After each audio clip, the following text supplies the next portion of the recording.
Dos campos de batalha da Europa aos desertos do Egito, de incursões clandestinas de comandantes da SS a negociações sussurradas com o Mossad, a vida de Otto Skorzeny parece saída de um romance de espionagem.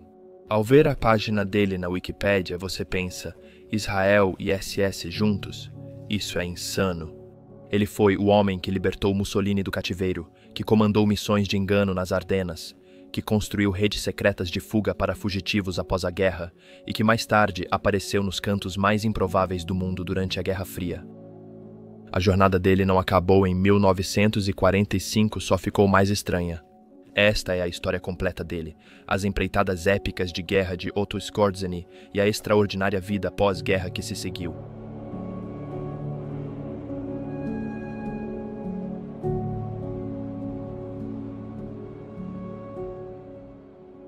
Otto Skorzeny, nome que se tornaria famoso na história militar, nasceu em 12 de junho de 1908 em Viena.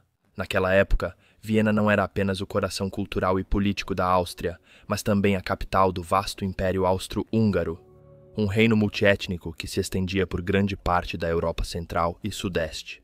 Seu pai, Anton Skorzeny, era engenheiro e arquiteto experiente, com quase 40 anos. Quando Otto nasceu, o sobrenome da família sugeria raízes distantes no norte da Polônia, especificamente da vila de Skorzecin, no leste da Pomerânia. A mãe de Otto, Flora, vinha de uma origem com mais herança centro-europeia e germânica, sendo seu nome de solteira Siebersteiner Hart. No início do século XX, os Skorzeny já estavam bem estabelecidos. Anton construiu um negócio de construção de sucesso, e as duas famílias mantinham fortes laços com a tradição austro-húngara de serviço militar. Várias gerações de parentes de Flora haviam servido nos exércitos dos Habsburgo, e esse legado continuou quando Anton, como oficial de artilharia da reserva, foi convocado para lutar pelo Império no início da Primeira Guerra Mundial. Otto tinha apenas 6 anos quando seu pai foi para a frente de batalha. Os anos de guerra deixaram uma profunda impressão no jovem garoto. Como muitas famílias no Império, os Skorzenys enfrentaram as incertezas e dificuldades do conflito. Com o fim dos combates em 1918, o Império Austro-Húngaro se desfez, dando lugar a novos estados semelhantes ao atual mapa da Europa Central. A Áustria tornou-se uma pequena república sem acesso ao mar, enfrentando sérios desafios econômicos e políticos nos anos seguintes. Na escola, Otto preferia matérias práticas. Ele se destacou em matemática e engenharia e demonstrou uma habilidade natural com línguas estrangeiras. Literatura e ciências humanas não o atraíam. Ele lia mais para estudar do que por prazer. Em 1926, Otto seguiu o pai e o irmão Alfredo, ingressando na Technische Hochschule em Viena para a engenharia. Ele passaria anos lá, primeiro se formando e depois com estudos avançados. Na universidade, uma de suas paixões era a esgrima, esporte tradicional entre estudantes europeus. Foi em um desses duelos de esgrima que Otto recebeu a cicatriz distinta em sua bochecha, uma marca que daria ao seu rosto uma aparência robusta e instantaneamente reconhecível por toda a sua vida. Enquanto prosseguia com seus estudos, Otto também começou a se interessar mais pelo clima político da época. No final dos anos 1920, a Áustria era uma sociedade dividida em campos ideológicos distintos, comunistas inspirados na Revolução Russa de 1900 e 17 movimentos nacionalistas, com visões diferentes para o país e grupos influenciados por eventos políticos europeus. Em 1927, uma revolta comunista fracassada em Viena, mal organizada e logo reprimida, aumentou a ansiedade pública e a polarização política. Entre os movimentos estudantis nacionalistas que ganharam força estava a Legião Acadêmica, uma associação paramilitar de estudantes universitários, da qual Otto passou a fazer parte em 1928. Esse grupo estava ligado à maior Heimwehr, ou Guarda Nacional, uma força paramilitar nacionalista ativa em toda a Áustria. No começo dos anos 1930, a Heimwehr manteve relações com governos nacionalistas da Itália de Mussolini e da Hungria de Miklos Horthy, assim como com o avanço do nacionalsocialismo na Alemanha. Otto se envolveu mais e, em 1931, já era líder de pelotão na Heimwehr. Porém, a sorte da Heimwehr caiu após uma tentativa fracassada de marchar sobre Viena em 1931, inspirada na marcha de Mussolini sobre Roma anos antes. A ação liderada por Walter Freimer, chefe da facção pan-germânica da Heimwehr, fracassou sem apoio público e prejudicou a credibilidade do grupo. Muitos membros, buscando mais dinamismo, transferiram lealdade ao ramo austríaco do Partido Nazista. Nesse período, mudanças políticas varriam a Alemanha. A devastação econômica causada pela Grande Depressão após o crash da Bolsa de Valores de 1929 alimentou o crescente apoio a partidos extremistas. Os nacionalsocialistas, que antes eram um movimento marginal, rapidamente ganharam influência, culminando na nomeação de Adolf Hitler como chanceler da Alemanha no início de 1933. De volta à Áustria, Otto concluiu sua tese intitulada O Cálculo e a Construção de um Motor Diesel e passou a se envolver mais ativamente com os nazistas austríacos. Ele se filiou ao partido em 1º de maio de 1932, inspirado após ouvir Joseph Goebbels discursar em Viena. Mas o cenário político na Áustria mudou rápido. Cerca de 3 meses depois, o chanceler Engelbert Dollfuss baniu o partido nazista na Áustria, promovendo uma nova ideologia estatal chamada Frente Pátria, uma forma de nacionalismo austríaco que rejeitava qualquer união política com a Alemanha. Nos 2 anos seguintes, os nazistas austríacos desafiaram o governo com uma campanha intensa, usando frequentemente a Baviera como base logo após a fronteira. Nos anos seguintes, o governo da Frente Patriótica conteve a primeira tentativa de unir a Áustria à Alemanha sob o nazismo. Porém, isso foi só uma pausa temporária em uma luta política maior. Com o Partido Nazista proibido na Áustria, o país entrou em um período de incerteza política. E nesse ambiente, Otto Skorzeny começou a conquistar seu espaço na vida civil após concluir seus estudos. Seu primeiro emprego foi modesto, em uma oficina, mas logo conseguiu um cargo mais lucrativo na Meidlinger Gerüstbau, empresa de construção e andaimes de Viena. Sua ligação com a empresa era pessoal e profissional. Desde 1930, ele mantinha um relacionamento com a filha do dono da empresa, Margareta Schreiber. Eles se casaram no verão de 1934 e Skorzeny passou a trabalhar diretamente para seu sogro. Nos anos seguintes, ele cresceu na empresa e adquiriu participação nos negócios. O casamento, no entanto, não durou. Em 1937, após 7 anos juntos, Otto se divorciou de Margarita e logo se casou novamente, desta vez com Emmeline Hart. Foi com Amy que ele teria sua única filha, uma menina chamada Waltraud, nascida em 1940.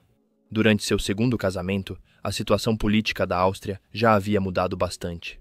Em meados da década de 1930, a Alemanha iniciou um ambicioso rearmamento e expansão, e em 1937, Hitler aumentou a pressão sobre o governo austríaco. Isso culminou em março de 1938 com o Anschluss, a unificação da Áustria e da Alemanha.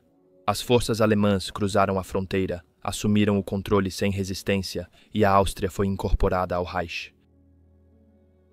O papel exato de Skorzeny nesses eventos ainda é incerto. Em suas memórias, ele afirmou que interveio pessoalmente para impedir que o presidente austríaco Wilhelm Miklas fosse morto a tiros durante a tomada do poder, embora não haja evidências concretas para verificar esse relato. O que está mais claro é que, ainda naquele ano, ele participou de um dos eventos mais infames da Alemanha nazista antes da guerra. A noite de 9 para 10 de novembro de 1938, conhecida como Kristallnacht. Na Alemanha e Áustria, casas, comércios e locais de culto judaicos foram atacados. Em Viena, Skorzeny, já membro da SS, teria participado de ataques a pelo menos 2 sinagogas. No fim de 1938, a confiança da Alemanha nazista no mundo aumentava rapidamente. O regime já havia desafiado o Tratado de Versalhes com grande rearmamento e agora redesenhava abertamente o mapa da Europa Central. Após a anexação da Áustria, veio a incorporação dos Sudetos da Tchecoslováquia em outubro de 1938. Em poucos meses, o restante da Tchecoslováquia foi ocupado e, em março de 1939, Memel, hoje na Lituânia, foi tomada. A velocidade dessas expansões preocupou Grã-Bretanha e França, que iniciaram preparativos urgentes para uma possível guerra. As tensões chegaram ao limite em relação à Polônia. O governo de Hitler vinha fazendo exigências cada vez mais ousadas por território.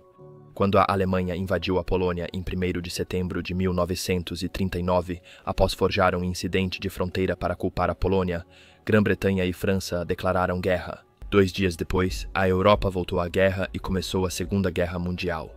Com o início das hostilidades, Skorzeny abandonou a carreira civil e se voluntariou ao serviço militar. Apesar de filiado ao partido e à SS, ele ainda não tinha experiência real de combate. Fisicamente, ele se destacava com 1,93 metros de altura e corpo atlético por anos de esportes.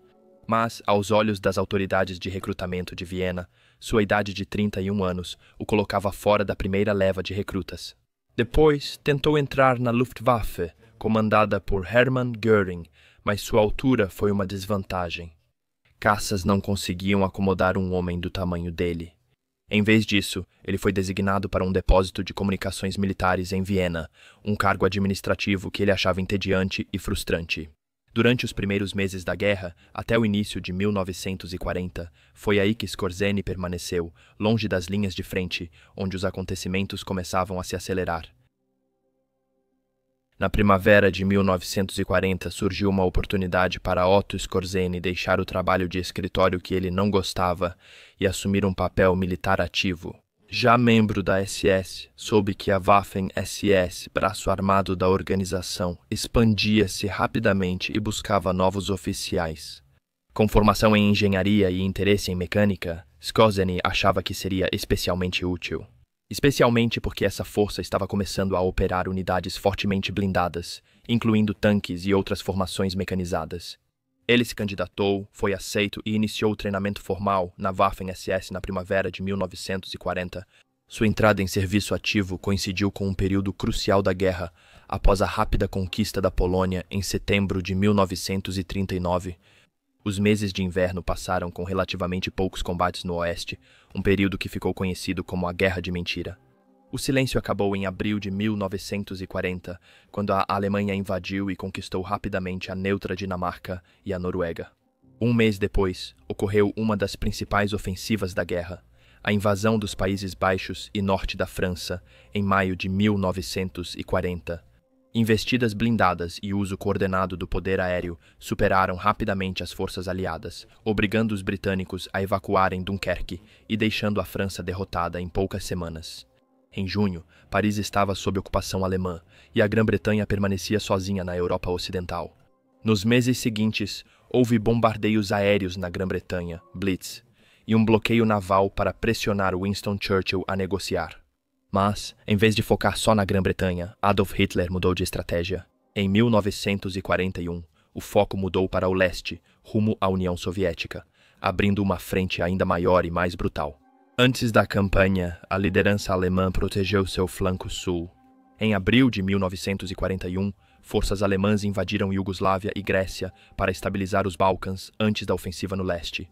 Skorzeny participou dessas operações, mas teve papel limitado, atuando principalmente no suprimento e apoio. Houve breves confrontos com as forças sérvias, mas nada comparado ao combate em grande escala que estava por vir. Nesse período, enquanto viajava e aguardava novo deslocamento, Skorzeny lia Os 7 Pilares da Sabedoria, de Thomas Edward Lawrence. Isso era incomum para ele, já que Skorzeny não costumava ler muito. As façanhas de Lawrence da Arábia na Primeira Guerra Mundial refletiam a ambição militar que Skorzeny desenvolvia.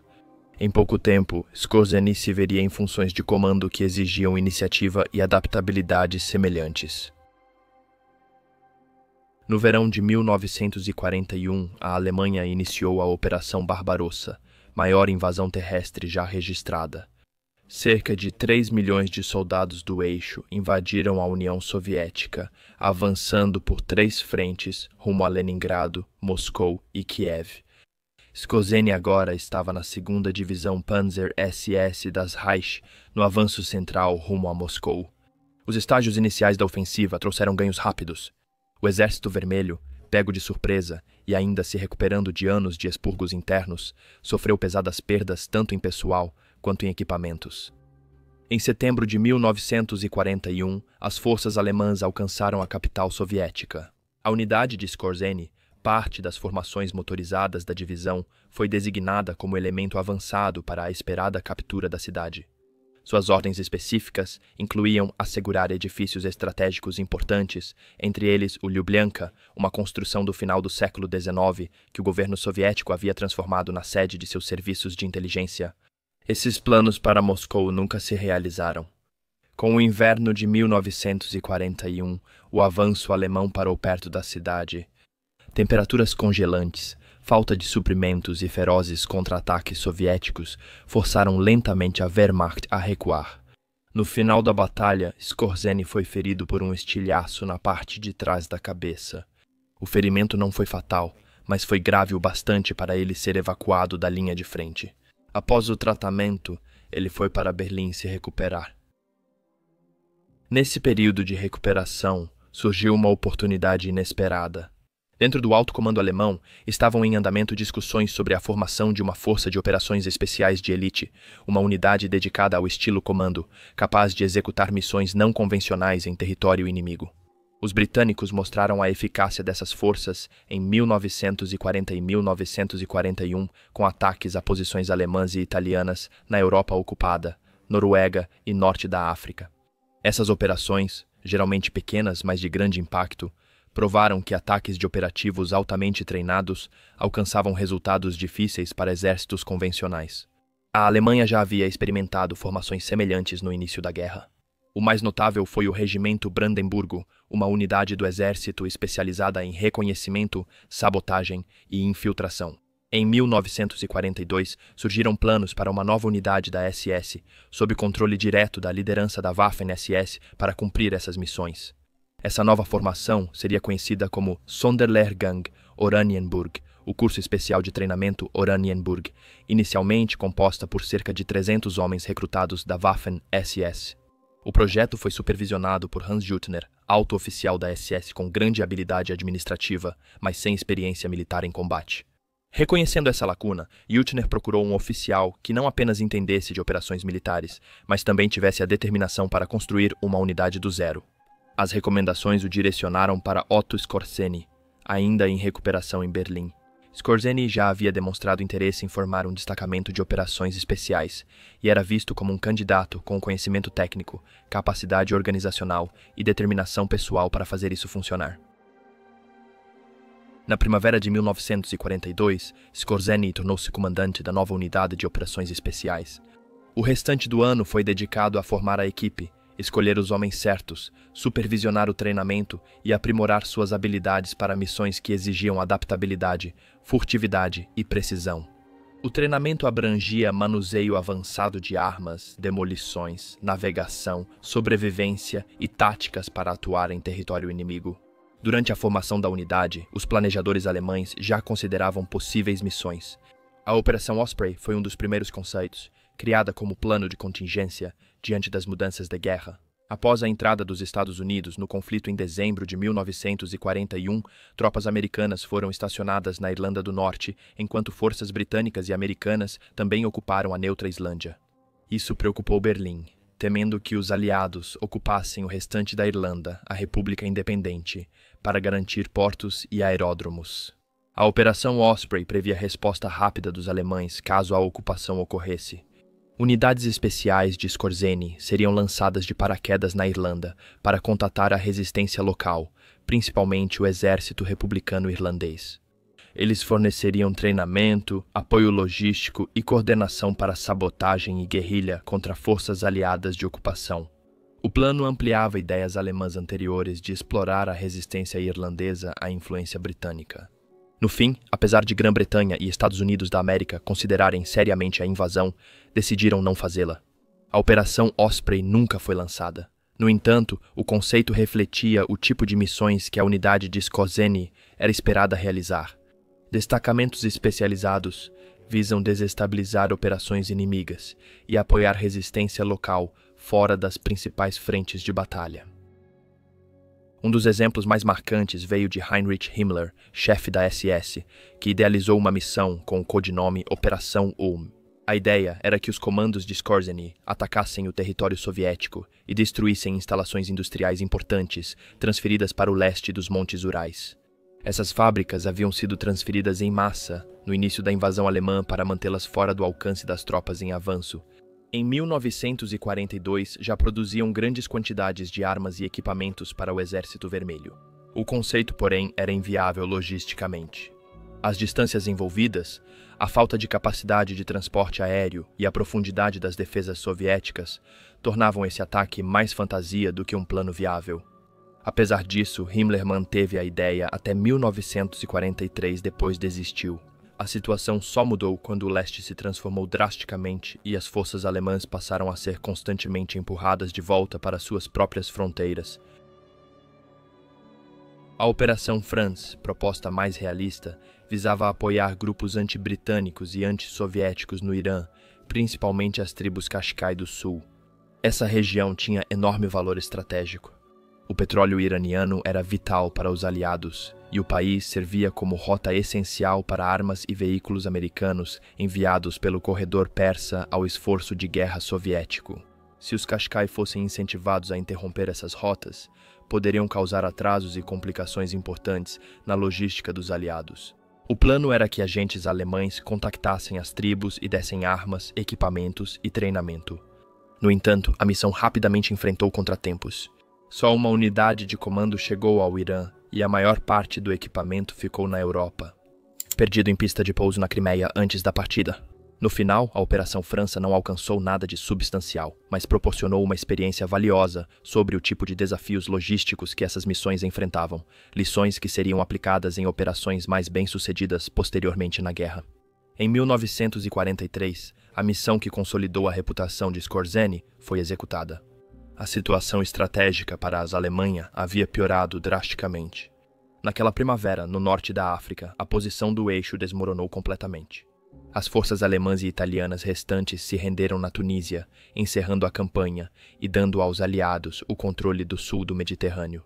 Assim, eles abriram um novo fronte na Europa, com a invasão da Sicília, em julho de 1943. Os combates duraram pouco mais de um mês.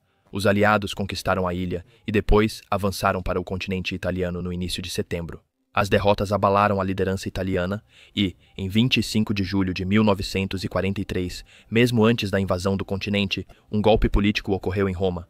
Benito Mussolini, líder fascista da Itália, foi deposto por membros do governo e preso por ordem do rei Vítor Emanuel III. Nas semanas seguintes, a nova administração italiana tentou sair da guerra.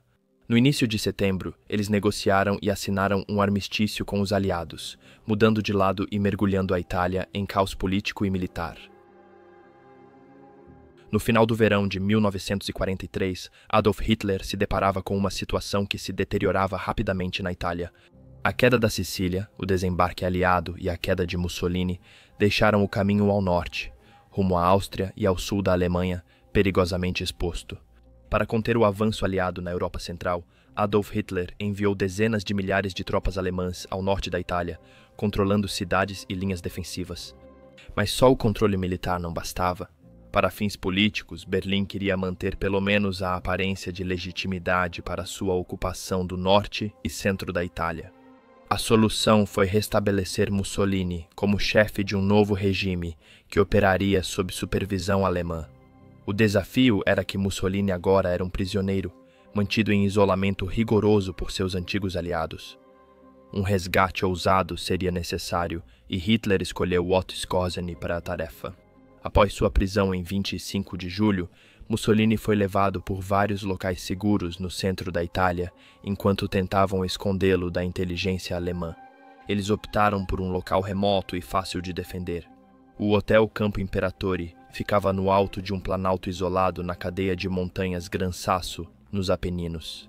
A mais de 2.000 metros de altitude, o hotel só era acessível por um teleférico. O local foi escolhido exatamente por ser quase impossível se aproximar sem ser notado. No começo do outono de 1943, Skorzeny iniciou seu plano. Foram semanas reunindo informações, avaliando o terreno e considerando abordagens. Ele teve longas discussões com Hermann Göring e Heinrich Himmler, ambos ansiosos para se associarem a qualquer sucesso que a missão pudesse trazer. A operação estava marcada para 12 de setembro, época em que o avanço alemão pelo norte já havia retomado Roma e desmontado o que restava da administração italiana. Mudou de lado para os aliados. Com o Gran Sasso mais próximo das linhas alemãs, o ataque podia partir direto da capital. Pouco depois do meio-dia, em 12 de setembro, Scorzeni e sua força selecionada partiram de Roma em uma formação de aeronaves de reconhecimento, Henschel H-100 e 26 cada uma, rebocando um planador de assalto DFS-230. O DFS-230 era uma aeronave compacta, mas de asas largas, capaz de transportar uma equipe de assalto de 9 homens junto com seu equipamento. O plano incluía 10 planadores e cerca de 90 homens entre paraquedistas Luftwaffe Fallschirmjäger e tropas da SS de Scorzeni. O voo sobre os acidentados Apeninos levou pouco mais de 1 hora. Após as 14h, os planadores pousaram rápido no platô gramado perto do hotel. Um planador caiu e feriu vários homens, mas os outros pousaram com sucesso. Cerca de 85 soldados avançaram ao hotel, enquanto o outro grupo de paraquedistas pousou no vale abaixo. Eles queriam capturar a estação inferior do teleférico, única ligação entre o hotel e a região, e cortar as linhas telefônicas para impedir alarmes. Essa ação isolou a guarnição no topo de qualquer comunicação ou reforço externo. Apesar do isolamento, os defensores dentro do Hotel Campo Imperatore, cerca de 200 carabinieri, ainda tinham uma vantagem numérica significativa sobre a força de Scorzeni, superando-os em mais de 2-1. O desafio era assumir o controle do hotel rapidamente sem provocar um tiroteio que ameaçasse Mussolini. O ataque ao Hotel Campo Imperatore terminou quase antes mesmo de começar. Quando Scorzeni entrou pela porta com seus homens atrás dele, os carabinieri italianos dentro do hotel foram pegos de surpresa, sem saber ao certo qual era o tamanho da força atacante. A chegada repentina de tropas alemãs fortemente armadas no Planalto, trazidas por planadores em um pouso ousado, já havia abalado sua determinação. Para aumentar a confusão, estava lá o general Fernando Soletti, oficial italiano veterano das campanhas africanas, que acompanhou Scorzeni na missão. Soletti usou sua autoridade e familiaridade com os carabinieri para persuadi-los a depor as armas, destacando que resistir seria inútil e que Mussolini só estaria seguro se cooperassem. Apenas 10 minutos após o pouso, por volta das 14h15, Scorzeni foi cumprimentar o homem que já governara a Itália. Mussolini, parecendo mais velho e muito mais frágil do que a figura imponente da propaganda dos anos anteriores, ainda assim se endireitou e sorriu levemente quando Scorzeni entrou na sala. Para o oficial alemão, esse momento definiria sua carreira. Com derramamento mínimo de sangue, ele havia resgatado um dos líderes mais famosos da Europa do cativeiro em um topo de montanha isolado. E ele sabia a importância que isso teria, tanto em termos militares quanto de propaganda, mas a operação ainda não havia terminado. Para Berlim, só libertar Mussolini não bastava. O resgate tinha que ser visto. Oficiais de propaganda estavam presentes com ordens claras: fotografar e filmar o evento de todos os ângulos. Foi gasto tempo organizando cenas do lado de fora do hotel, Scorzeni ao lado de Mussolini, homens armados posicionados ao fundo e a dramática paisagem montanhosa emoldurando o momento. O atraso era arriscado, já que quanto mais tempo no Planalto, maior a chance de serem reconhecidos ou sofrerem contra-ataque. A rivalidade pessoal agravou a situação. O major Otto Harold Moores, comandante do destacamento Fallschirmjäger, que tomou a estação do teleférico, acreditava que cortar comunicações e garantir o acesso foi decisivo para seus homens. Scorzeni, querendo que a SS e Heinrich Himmler recebessem mais crédito, resolveu mudar o plano de retirada. Em vez de enviar Mussolini embora sozinho, ele mesmo acompanharia o ex-ditador.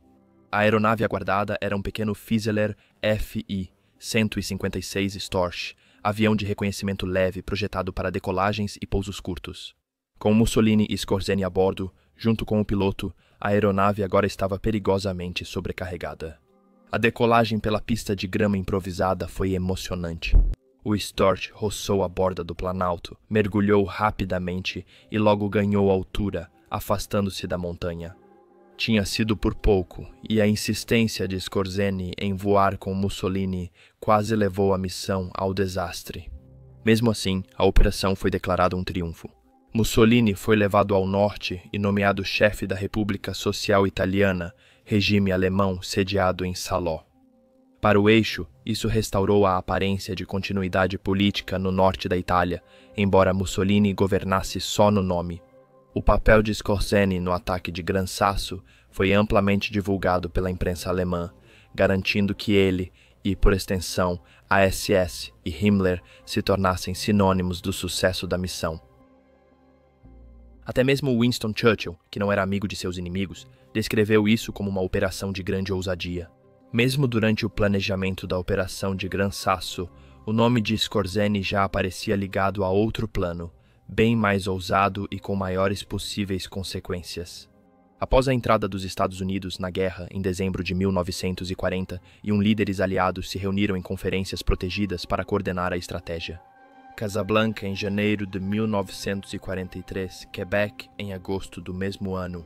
No verão de 1943, a inteligência alemã teria recebido informações extraordinárias.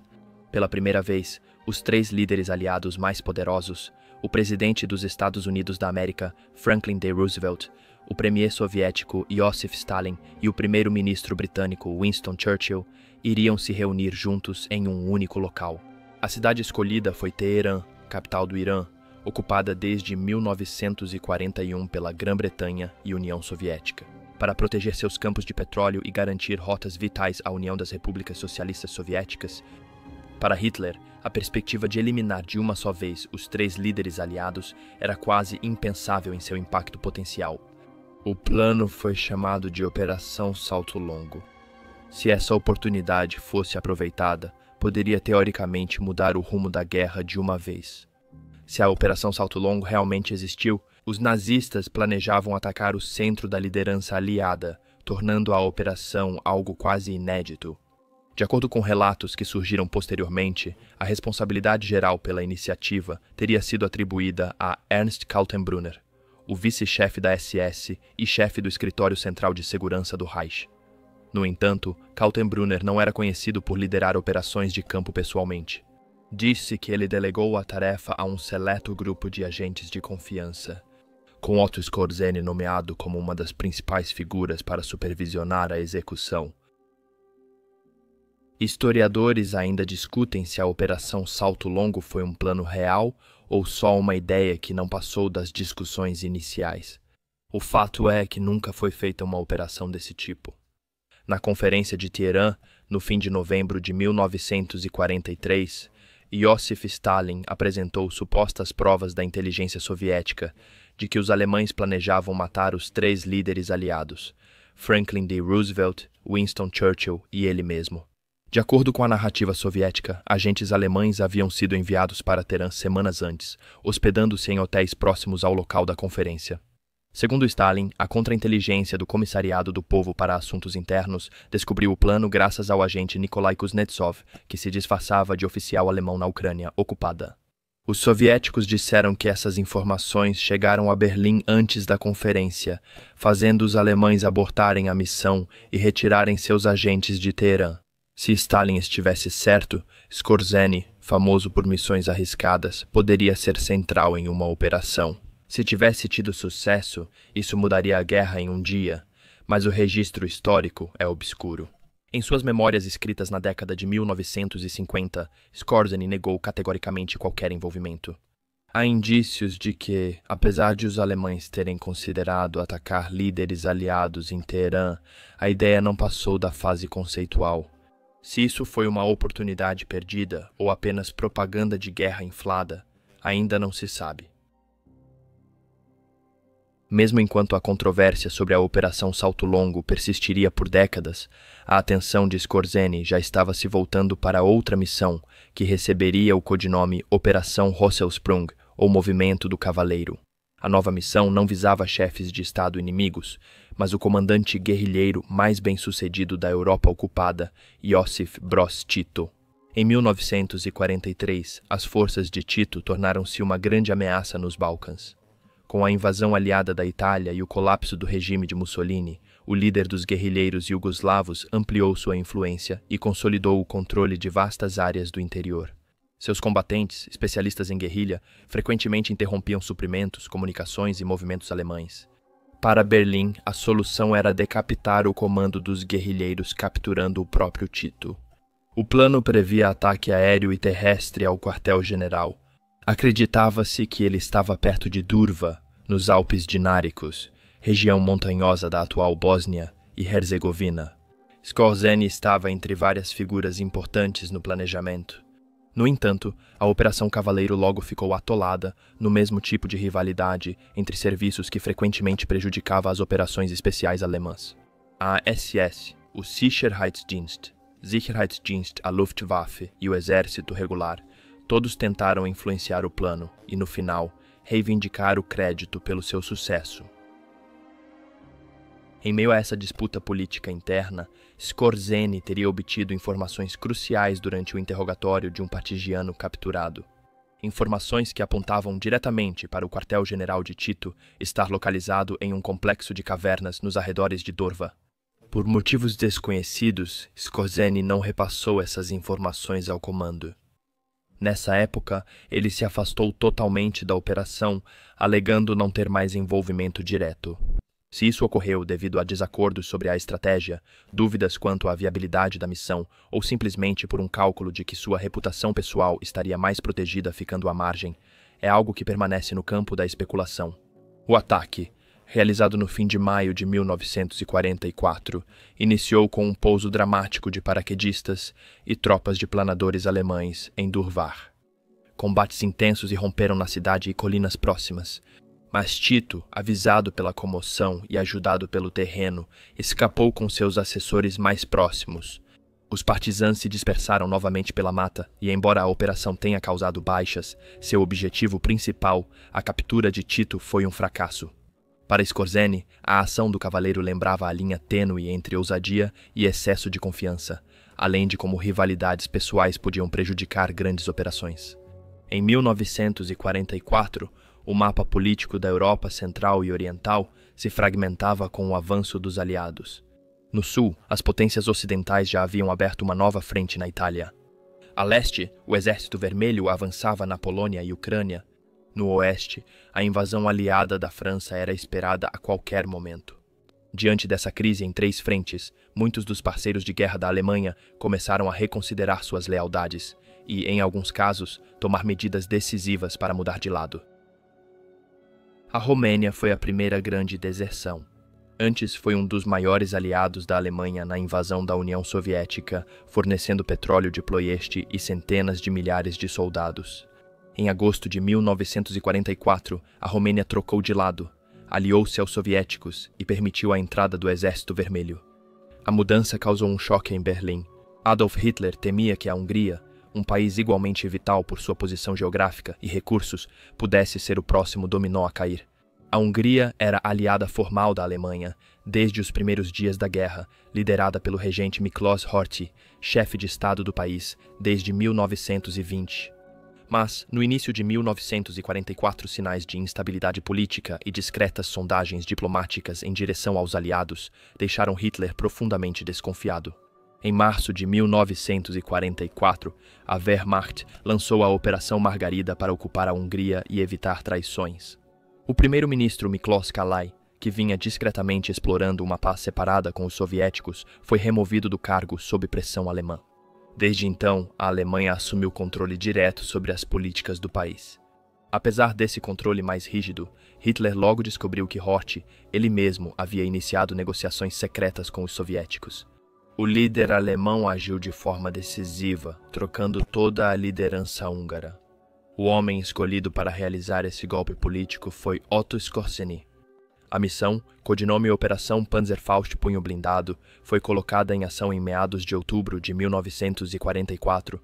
Skorzeny, agora à frente do 52º Batalhão SS Jäger, reestruturado e renomeado no final de 1943, foi enviado a Budapeste para tirar Horthy do poder e garantir um governo pró-Alemanha.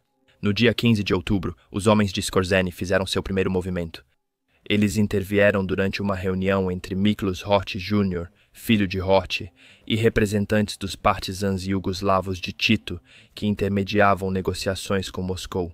Era uma armadilha. As tropas de Skorzeny capturaram o filho de Horthy e o levaram a Viena antes de enviá-lo ao campo de Mauthausen. A notícia da captura de seu filho não desanimou o regente. Naquele mesmo dia, do castelo de Buda em Budapeste, Horthy foi ao rádio. Em rede nacional, ele anunciou que a Hungria romperá com a Alemanha e aceitou um armistício com a União Soviética. O anúncio foi ousado. porém tardio. Hitler e Skorzeny já haviam coordenado com o Partido da Cruz Flechada da Hungria, uma facção nacionalista radical e ultrafascista, para substituir o governo de Horthy no momento em que ele agisse. Em poucas horas após a transmissão do regente, tanques e tropas da SS lideradas por Skorzeny cercaram Castle Hill. A força demonstrada foi esmagadora. Os guardas de Horthy, em menor número e mal armados, tiveram que se render. Em uma confrontação rápida e sem derramamento de sangue, Skorzeny entrou nos aposentos do regente e o informou sobre a situação. Em poucas horas, Horthy estava deixando a Hungria, escoltado pela guarda SS e colocado em prisão domiciliar na Alemanha pelo restante da guerra. A Cruz Flechada assumiu o poder em Budapeste, prometendo total apoio a Berlim, mesmo enquanto o Exército Vermelho avançava implacavelmente em direção à capital húngara. O golpe em Budapeste levou o Partido da Cruz Flechada, liderado por Ferenc Szálasi, ao poder. Para Skorzeny, a Operação Panzerfaust foi um golpe político executado com precisão. Mas mesmo enquanto a Hungria era colocada sob controle direto alemão, eventos no oeste exigiam sua atenção para um tipo de missão muito diferente. O ataque ao Gran Sasso tornou Skorzeny famoso em 1943, mas outra operação quase igualou sua fama, a Operação Greif. No outono de 1944, após o dia D em junho, os aliados invadiram a França, avançaram pela Normandia e libertaram Paris em agosto. Bruxelas e o importante porto de Antuérpia caíram em seguida, enquanto as forças aliadas se preparavam para avançar ao leste, rumo à Renânia. Para Adolf Hitler, a situação parecia desesperadora, mas ainda não totalmente sem esperança. Ele achava que um golpe decisivo no oeste poderia enfraquecer os aliados, causar instabilidade política e talvez permitir uma paz separada, com Grã-Bretanha e Estados Unidos da América isolando a União Soviética. O plano criado foi a Ofensiva das Ardenas, em dezembro de 1944. O objetivo era atravessar a pouco defendida floresta das Ardenas, cruzar o rio Mosa e capturar Antuérpia, isolando grandes partes dos exércitos aliados. Enquanto o ataque principal seria uma ofensiva convencional envolvendo centenas de milhares de soldados e blindados, Adolf Hitler autorizou um elemento adicional, uma operação secreta projetada para espalhar confusão e sabotar a resposta dos aliados. Para isso, ele recorreu novamente a Otto Skorzeny. A missão foi batizada de Operação Greif, Grifo, e seus objetivos eram tão não convencionais quanto ambiciosos. Skorzeny recebeu a tarefa de formar e comandar uma unidade especial, a Panzerbrigade 150, composta por soldados alemães, treinados e equipados para operar atrás das linhas inimigas, disfarçados de tropas aliadas, com uniformes americanos, em veículos capturados e falando inglês. Esses operativos infiltrariam áreas traseiras, tomariam cruzamentos e pontes no rio Mosa, sabotariam depósitos e transmitiriam ordens falsas para confundir comunicações e movimentos das tropas. No papel, era um plano ousado. Na prática, foi atormentado por sérios problemas logísticos desde o início. Faltavam equipamentos aliados capturados, a unidade só garantiu um tanque Sherman americano operacional. Veículos adequados, como jipes e caminhões, precisavam ser improvisados com o que pudesse ser encontrado ou recuperado. O idioma era um obstáculo maior. Poucos alemães falavam inglês fluentemente, e imitar sotaque americano ou britânico era ainda mais raro. Para compensar, Skorzeny elaborou alguns compromissos.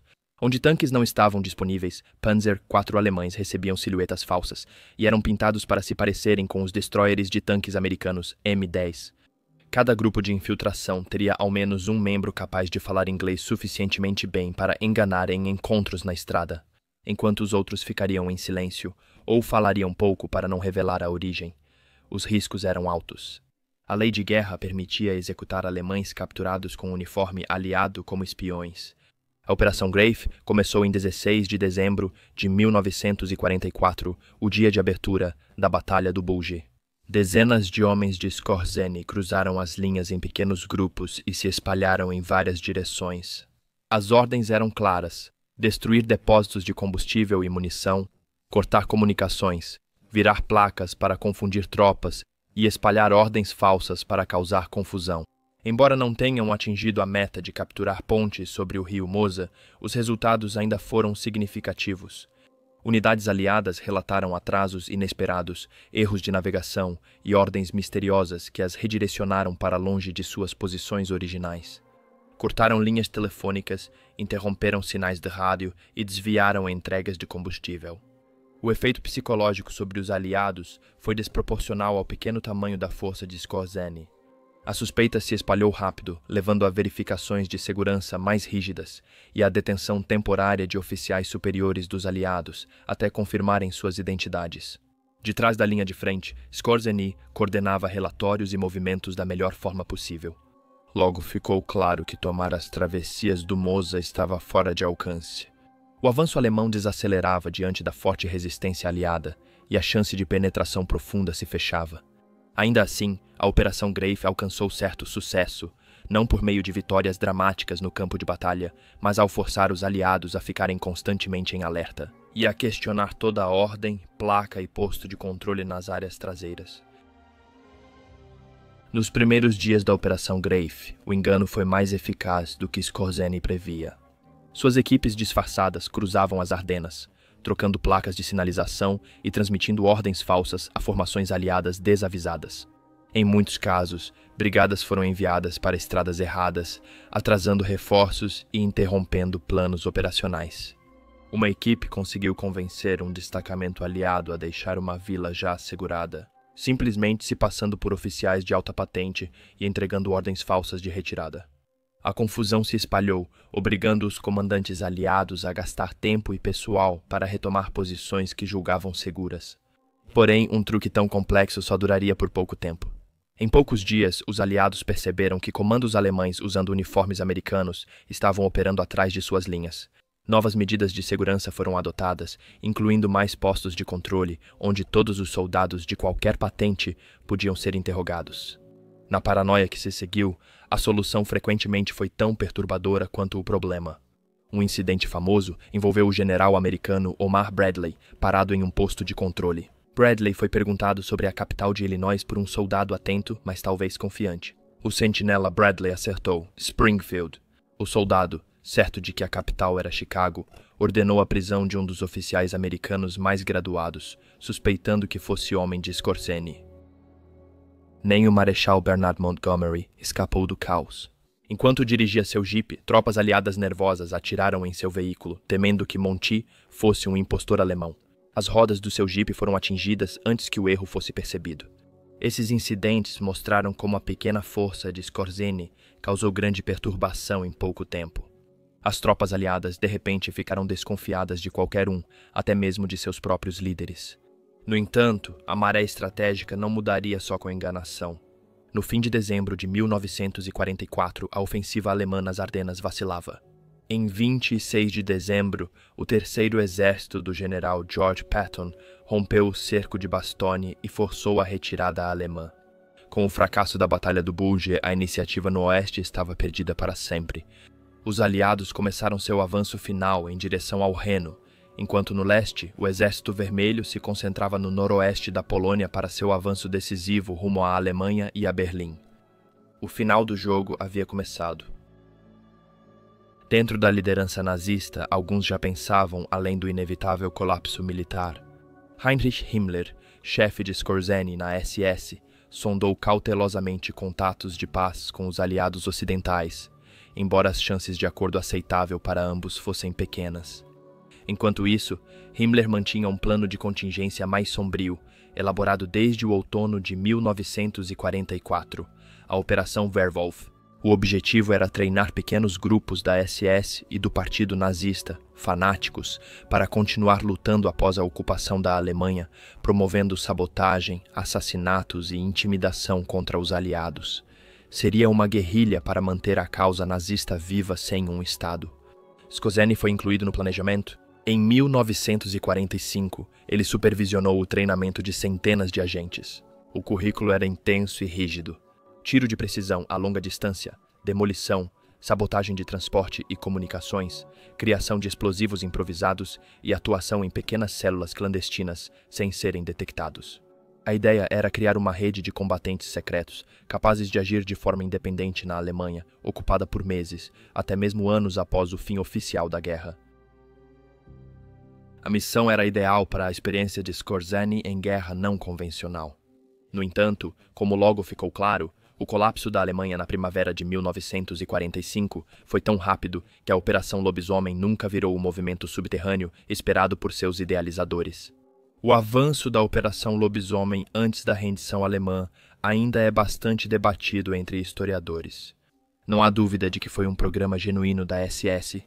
Treinamentos e algumas implantações ocorreram, mas estudos atuais mostram que foram bem mais limitados do que os rumores da época sugeriam. Embora a propaganda nazista vendesse a ideia de um grande exército guerrilheiro pronto para atacar os aliados após a ocupação, na prática, isso era muito menos organizado e mais um desejo do que realidade. Para Skorzeny, a iniciativa Werwolf foi só mais uma entre muitas demandas nos últimos meses caóticos da guerra. No final de janeiro de 1945, a escassez de comandantes de campo experientes se tornou tão aguda que ele foi transferido de operações secretas para um papel militar mais convencional. Ele comandou uma unidade do 3º Exército Panzer alemão e foi enviado para defender a cabeça de ponte de Schwedt, posição estratégica no rio Oder, nordeste da Alemanha. A segunda frente bielorrussa soviética avançava para o oeste, visando alcançar Berlim.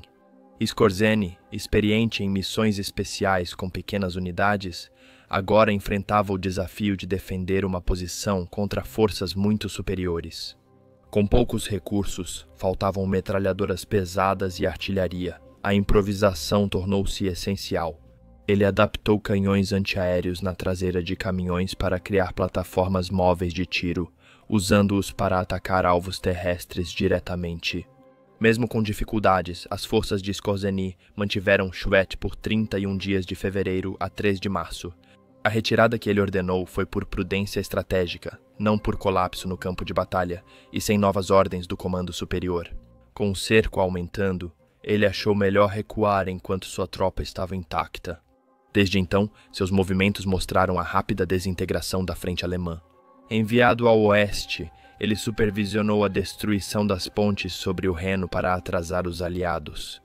A missão foi curta, e logo ele retornou a Berlim, onde o cerco crescente do Exército Vermelho trouxe a guerra para as ruas da cidade. Nesse período, em uma das últimas reuniões com Adolf Hitler, Skorzeny recebeu as folhas de carvalho para a Cruz de Cavaleiro, maior condecoração da Alemanha nazista. Ele nunca recebeu a insígnia física. Poucos dias depois, deixou Berlim e foi para o sul, rumo à Áustria. Foi aqui que a notícia chegou até ele. Em 30 de abril, Hitler havia tirado a própria vida em Berlim. Pouco mais de uma semana depois, confirmou-se a rendição incondicional da Alemanha e o fim da guerra na Europa. A ideia de prolongar a luta nas montanhas foi rapidamente descartada por Skorzeny e outros oficiais superiores da SS na região. Suprimentos insuficientes, tropas exaustas e liderança política ausente. Chegou-se até a falar, de forma fantasiosa mas reveladora, sobre o clima que predominava. Que a SS poderia oferecer seus serviços aos aliados como força de segurança na Alemanha pós-guerra, ajudando a manter a ordem contra ameaças do leste. Em 16 de maio de 1945, Skorzeny e outros comandantes da SS desceram das montanhas e se renderam a uma divisão americana.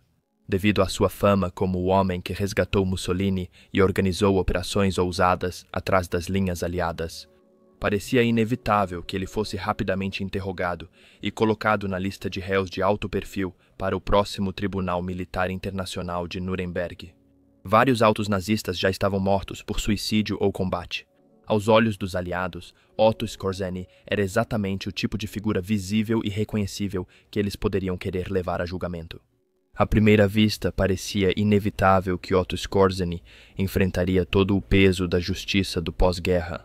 Ernst Kaltenbrunner, sucessor de Himmler como chefe da SS, ficou diante do Tribunal Militar Internacional em Nuremberg após o suicídio de Himmler. Certamente Skorzeny, o homem que resgatou Mussolini nos Alpes, alvo de rumores sobre planejar o assassinato de Roosevelt, Churchill e Stalin, e que liderou uma das operações de engano mais notórias da guerra, também seria julgado em um dos principais tribunais. Isso nunca aconteceu, ainda assim, evitar completamente o julgamento era impossível. No início de 1946, foi tomada a decisão de julgá-lo em Dachau. A ironia não passou despercebida pelos observadores. Este foi exatamente o local do primeiro grande campo de concentração estabelecido pelos nazistas em meados da década de 1930 para prender seus inimigos políticos. Agora era um tribunal onde centenas de oficiais da SS e outros nazistas seriam julgados. Sua estadia lá foi curta. Após nova análise de oficiais de inteligência dos Estados Unidos da América e Reino Unido, decidiram transferir Skorzeny para Nuremberg para procedimentos mais detalhados. Uma vez em Nuremberg, ele foi interrogado repetidamente durante meses, com as perguntas focando fortemente em seu papel na Operação Grave e em outras missões especiais. Os aliados tinham grande interesse na ofensiva das Ardenas. Circulou o boato de que ele recebeu balas envenenadas com aconitina, toxina mortal vegetal, antes da operação. Se comprovado, isso poderia ser considerado ato de guerra química. Esses meses foram exaustivos para Skorzeny. Ele ficou muito tempo em isolamento e teve problemas de saúde frequentes. Em protesto, ele iniciou uma greve de fome, piorando seu estado físico. No fim de 1946, sua situação piorou tanto que ele voltou para Dachau, onde cirurgiões removeram sua vesícula biliar. As acusações formais só foram apresentadas contra ele no verão de 1947. O caso focou em suas ações na Operação Grave, acusando-o de violar as leis de guerra ao enviar tropas atrás das linhas inimigas, usando uniformes americanos. O julgamento, realizado no final do verão e início do outono, foi acompanhado de perto. O nome de Skorzeny ainda carregava certa notoriedade tanto entre antigos camaradas quanto entre seus captores aliados. Desde o começo, o caso da promotoria era frágil. No contra-interrogatório, ficou claro que os aliados também consideraram táticas de engano durante a guerra. Quando oficiais aliados testemunharam que haviam feito planos comparáveis aos executados por Skorzeny nas Ardenas, a base legal para as acusações praticamente desmoronou. O veredito no outono de 1947 surpreendeu. Otto Skorzeny foi absolvido. O tribunal, que esperava condenar um dos líderes mais conhecidos do Reich, viu-o sair livre. Pelo menos no papel. Na realidade, não havia liberdade esperando por ele além do banco dos réus. Com o tempo e a virada de 1947 para 1948, Skorzeny permaneceu sob custódia, agora enfrentando a desnazificação. Não era sobre ações individuais no campo de batalha, mas sobre definir seu papel no sistema nazista e decidir se poderia ser liberado com segurança para a sociedade alemã do pós-guerra. Com o histórico dele, era provável que passasse mais anos na prisão. No verão de 1948, Skorzeny já estava preso há mais de 3 anos e não queria passar mais tempo na prisão. Naquele verão, ele escapou. As circunstâncias de seu desaparecimento eram e ainda são misteriosas. Em seus anos posteriores, Skorzeny, que nunca teve vergonha de aumentar a própria lenda, afirmou que autoridades dos Estados Unidos o ajudaram discretamente a fugir, talvez reconhecendo seus talentos militares no início da Guerra Fria. No entanto, não há evidências confiáveis para apoiar essa versão dos acontecimentos. Pelos próximos 1 ano e meio, Skorzeny viveu escondido na Baviera. Seu refúgio era uma fazenda alugada pela condessa Ilse Lucia, sobrinha de Hjalmar Schacht, ex-ministro das Finanças do Reich e presidente do Reichsbank. A condessa virou mais que protetora, tornando-se parceira dele. Depois de se divorciar da segunda esposa, Skorzeny casou-se com Lucia. Quando ele apareceu publicamente novamente, foi em 1950 em Paris. Um fotógrafo o avistou em um café.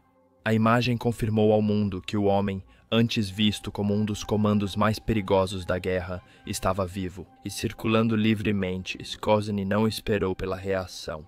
Ele escapou da capital francesa, seguiu para a Áustria e logo depois voltou sua atenção para um refúgio mais permanente. Em 1951, ele o encontrou na Espanha franquista. Apesar de oficialmente neutro na Segunda Guerra Mundial, o regime do general Francisco Franco e a Falange eram ideologicamente simpáticos a muitos ex-integrantes do eixo. A Espanha se tornou um refúgio para ex-nazistas, especialmente aqueles com as conexões certas. Para Skorzeny, oferecia segurança contra a extradição e uma plataforma para uma nova vida. Estabelecendo-se em Madrid, ele vivia sob a aparência de respeitabilidade, alegando trabalhar como jornalista ou em ocupações de importação e exportação, vagas o suficiente para desviar perguntas casuais. Mas por trás dessa fachada, Skorzeny se tornava a figura central de uma rede secreta de ex-oficiais da SS e nazistas atuando na Europa Ocidental. A rede que Skorzeny construiu após sua fuga logo ganhou um nome que pegou: The Spinner, ou A Aranha, operando inicialmente a partir da Baviera, logo após sua fuga da custódia. Começou como um círculo restrito de contatos confiáveis, oferecendo abrigo, dinheiro e documentos falsos a membros procurados da SS. Em poucos anos, tornou-se uma organização de fuga ampla e descoordenada. No fim dos anos 1940 e início de 1950, Die Spinner foi uma tábua de salvação para centenas de fugitivos, a partir de casas seguras na Alemanha e na Áustria. Suas rotas cruzavam a fronteira suíça, seguiam ao sul pela Itália e Espanha, e continuavam até destinos distantes na América do Sul, como Argentina, Chile e Paraguai. Principalmente entre eles, em certos casos, a rede não só facilitava como também organizava as fugas ativamente. Prisioneiros da SS chegaram a ser resgatados de prisões na Alemanha, contrabandeados por contatos aliados e inseridos em rotas de fuga para a liberdade. Em 1951, a Aranha já tinha o apoio de um dos maiores industriais da Alemanha do pós-guerra, Alfred Krupp, magnata do aço cujas fábricas foram essenciais para a máquina de guerra nazista e lucraram com trabalho forçado no Holocausto. Foi condenado a 12 anos em Nuremberg. Ele cumpriu só 3 anos e foi libertado em 1950 devido a uma política ocidental de reintegrar industriais à reconstrução da Alemanha Ocidental. A cooperação da Krupp foi inestimável para Skorzeny devido às amplas conexões comerciais da empresa na Europa e América do Sul. The Spinner poderia oferecer transportes mais seguros, documentação mais convincente e mover agentes e fugitivos de forma mais eficiente pelas rotas de fuga. Com esses recursos, a operação de Skorzeny virou uma das redes clandestinas de exfiltração mais eficazes da época. Seus primeiros anos em Madrid foram igualmente ativos na esfera pública. Buscando capitalizar sua reputação de tempos de guerra e talvez moldar a narrativa antes que outros o fizessem, Skorzeny começou a escrever suas memórias. Ele sabia que havia um mercado para isso. Nos anos finais da guerra, a propaganda dos aliados o apelidou de o homem mais perigoso da Europa, um rótulo que, embora exagerado, garantiu que seu nome carregasse certa infâmia. O jornal francês Le Figaro, um dos mais importantes do país desde o século XIX, garantiu os direitos para publicar sua história em série. Mas se Skorzeny esperava controvérsia, nem mesmo ele poderia ter previsto a dimensão da reação.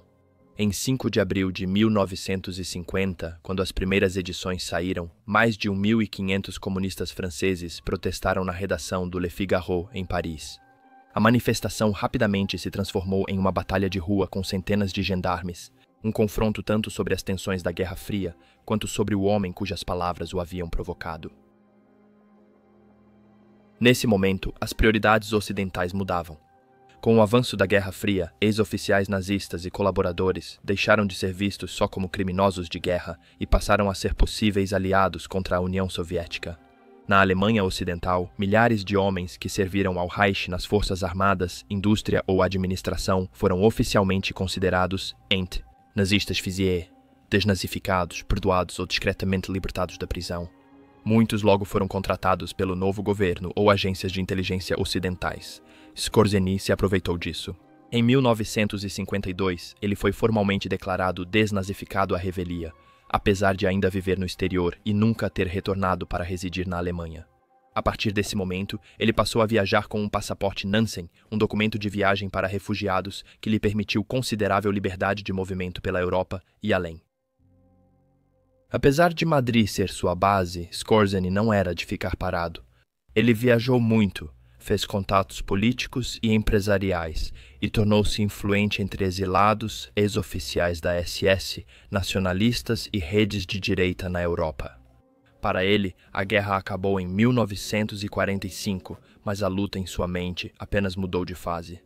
Nas décadas de 1950 e 1960, Otto Skorzeny viveu entre continentes, envolvido em negócios, política, atividades clandestinas e polêmicas.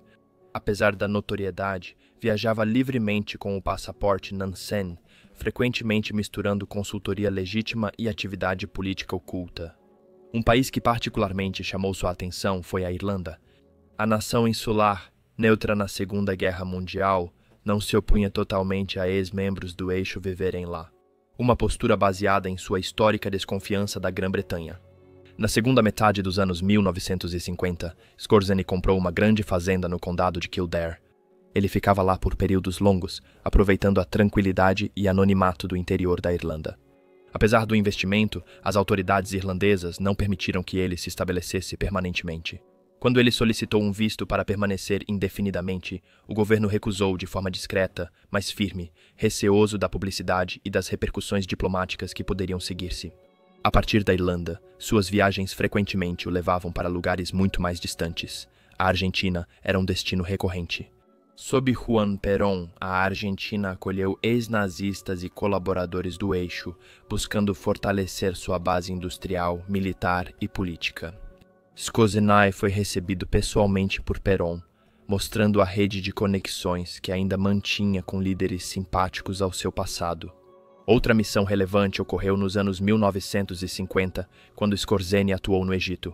Após o golpe de 1952 de Mohamed Naguib e Gamal Abdel Nasser, o país buscou modernizar seu exército e diminuir a influência britânica.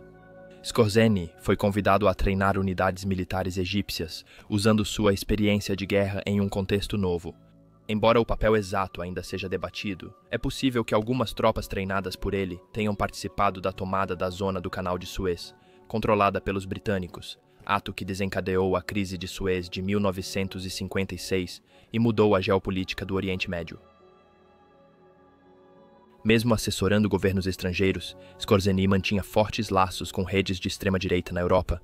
Na Espanha, o regime de Francisco Franco tolerava e às vezes apoiava discretamente o revivalismo fascista. Ele foi um dos membros fundadores da CEDAD, o Círculo Espanhol de Amigos da Europa. Fundada em 1966, a CEDAD buscava preservar a ideologia fascista. Enquanto a Espanha se abria cautelosamente ao liberalismo ocidental, Scorzeny era mais que uma figura simbólica. Ele era conselheiro sênior na liderança, trazendo habilidades organizacionais e conexões internacionais ao movimento. Seu projeto pós-guerra mais ambicioso foi em 1970, com a criação do Grupo Paladín. O Grupo Paladín, organização paramilitar neofascista da Espanha, prestava serviços de segurança, consultoria e atuação quase mercenária para governos e regimes de direita. O objetivo era combater insurgências de esquerda, guerrilhas comunistas e militantes urbanos que se espalharam pela Europa Ocidental no fim dos anos 1960 e início dos 1970. As ações do Grupo Paladín seguem misteriosas. O que se sabe é que eles atuavam firmemente do lado anticomunista da divisão da Guerra Fria. Acredita-se que o Paladín colaborou com o governo de direita de Antônio de Oliveira Salazar em Portugal e com conservadores na Itália durante os anos de chumbo. Também há evidências que sugerem que o grupo forneceu treinamento a facções militantes árabes no Egito para operações contra Israel. Afirmações sensacionalistas, como a de que o Paladín treinou forças especiais dos Estados Unidos da América na Indochina, seguem sem comprovação e são descartadas por historiadores pela falta de evidências. Nessa época, Otto Scorzeny já era mais que o famoso Comando de 1943. Ele se tornou intermediário de conhecimento militar, organizador ideológico e facilitador na rede de extrema-direita do pós-guerra. Um homem cuja fama de tempos de guerra continuava abrindo portas, mesmo nos lugares mais inesperados. Os últimos anos de Otto Scorzeny tiveram a reviravolta mais inesperada de sua carreira cheia de eventos improváveis. Em 1989, surgiram relatos em círculos de inteligência israelenses de que, nos anos 1960, o ex-comando da SS teria sido recrutado pelo Mossad, a agência de inteligência de Israel. À primeira vista, a afirmação parecia quase absurda demais para ser crível, um título feito para chocar em vez de informar. No entanto, a história foi confirmada publicamente por um ex-administrador sênior do Mossad, e ao longo dos anos, investigações adicionais de jornalistas e historiadores deram mais peso à possibilidade. Os detalhes seguem obscuros e a verdade é debatida. Relatos indicam que agentes do Mossad foram à casa de Skorzeny na Espanha e, sob ameaça, o forçaram a trabalhar para eles. O objetivo, de acordo com essa versão, era ajudar Israel a impedir a transferência de tecnologia e conhecimento militar alemães para o Egito, em uma época em que as duas nações estavam envolvidas em uma série de conflitos. Outra teoria diz que Skorzeny trabalhou para o Mossad por meio de intermediários e talvez nunca soube quem estava por trás de suas missões. Uma terceira possibilidade, possivelmente a mais intrigante, sugere que após a captura e execução de Adolf Eichmann nos anos 1960, Skorzeny fez um acordo privado com agentes israelenses. Ele os ajudaria a minar o fortalecimento militar do Egito em troca de imunidade contra a perseguição. Independentemente da realidade, esse episódio continua sendo um dos desfechos mais curiosos da carreira dele. Um ex-comando nazista celebrado por seus colegas por missões como o ataque ao Grande Sasso, supostamente ajudando o serviço de inteligência do Estado judeu. Pouco depois dessa suposta ligação, a saúde de Skorzeny começou a piorar. Em 1970, ele foi diagnosticado com um tumor maligno na coluna. Na época, a cirurgia na coluna era bem mais invasiva que hoje, e sua operação em Hamburgo o deixou paralisado temporariamente. Apesar de recuperar a mobilidade, o câncer seguiu se espalhando e chegou aos pulmões. Otto Skorzeny morreu em Madrid em 5 de julho de 1975 aos 67 anos. Seu funeral, assim como sua vida, foi envolto em controvérsias. Realizada como cerimônia católica romana em Madrid, atraiu grande multidão de enlutados, incluindo ex-membros da SS e nacionalsocialistas. Muitos saudaram Hitler abertamente na cerimônia. Após o serviço, seu corpo foi cremado e as cinzas retornaram a Viena, onde foram enterradas no jazigo da família Skorzeny. Uma segunda cerimônia na Áustria repetiu a primeira, reunindo ex-membros da SS e neonazistas sob vigilância de policiais à paisana. Mesmo após a morte, Skorzeny seguiu sendo figura polêmica, admirado por uns pela ousadia militar e condenado por outros pela causa que defendeu. E assim chegamos ao fim da história de Otto Skorzeny. Uma vida que foi das operações da SS na Europa a negociações no Egito e rumores de colaboração com o Mossad. Sua história é tão extraordinária quanto controversa e continua sendo um dos legados mais incomuns da Segunda Guerra Mundial. Se você quiser ouvir mais histórias como esta sobre soldados, batalhas e os capítulos ocultos da história, não deixe de se inscrever e nos acompanhar novamente no próximo documentário. Obrigado!